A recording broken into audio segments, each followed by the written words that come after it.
pour être dans les meilleures conditions possibles, tu éteins ta télé, tu éteins ta radio et tu branches ton casque si tu en as un.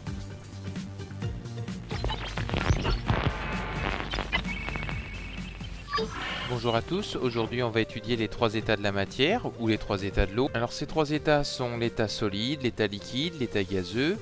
Nous verrons aussi si certains états ont une forme propre ou non. Et enfin, nous verrons que la surface d'un liquide au repos est toujours horizontale.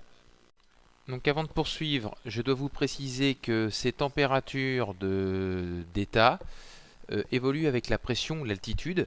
Et donc nous, on se placera au niveau de la mer, à 0 m d'altitude, pour toutes les informations que je vous donnerai. Alors on va commencer par l'état solide. Donc on peut dire glace. Donc l'eau est solide pour des températures inférieures ou égales à 0 degré C. Ici, vous pouvez lire moins 9,7 degrés Celsius. Ici, vous observez qu'un solide a une forme propre, c'est-à-dire qu'il garde sa forme quel que soit le récipient qui le contient. Ensuite, nous étudions l'état liquide. Donc l'eau est liquide entre 0 et 100 degrés Celsius. Ici, vous pouvez lire la température de 24,4 degrés Celsius. Cet état liquide n'a pas de forme propre. Vous voyez qu'il change de forme du bécher à l'Erlenmeyer, puis de l'Erlenmeyer à l'éprouvette. Alors voici une propriété très importante de l'état liquide. Alors je vous présente le fil à plomb qui vous donne la verticale. Vous avez également un récipient contenant un liquide au repos, c'est un liquide qui ne bouge pas.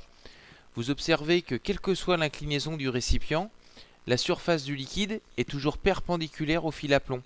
Donc on en déduit que la surface d'un liquide au repos est toujours horizontale. Pour finir, je vous présente l'état gazeux. Donc l'eau est sous forme de gaz vapeur à des températures supérieures ou égales à 100 degrés C. Alors je ne peux pas vous le montrer avec la vapeur d'eau, mais la vapeur d'eau n'a pas de forme propre. Elle prend la forme du récipient qui la contient. Alors je prends l'exemple du gaz roux qui n'a rien à voir avec la vapeur d'eau, c'est un gaz toxique. Mais vous voyez qu'il prend intégralement la forme du récipient. On a rajouté un Erlenmeyer l'un par-dessus l'autre. Et on voit que le gaz roux occupe l'ensemble du volume proposé par les deux récipients.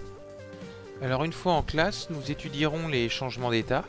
Vous réaliserez la solidification de l'eau. Vous devrez faire des relevés de mesure et tracer la courbe de ce changement d'état.